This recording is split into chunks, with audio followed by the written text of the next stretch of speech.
Basi tunaanza na Mazinga Umbwe kutoka kaunti ya Bungoma. Je, umewahi kusikia adhabu ya mwizi kufanywa kuwa na sifa ya kitu alichoiba?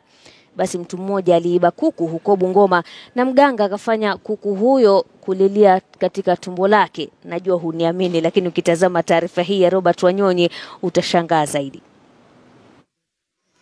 Hapa ni katika kijiji cha Hasolo katika kaunti ya Bungoma. Bwana huyu akituhumiwa kuwa mwizi sugu wa kuku, na matokeo yake ndiyo haya. Yadaiwa kuwa jamaa huyu alihusika kwa kisa cha wizi wa kuku wa jirani yake wiki 2 zilizopita. Akanipea siku 3. Na kwa sababu anadaiwa kuiba kuku, kelele za kuku zilisikika katika tumbo lake ambalo liliongezeka kwa ukubwa.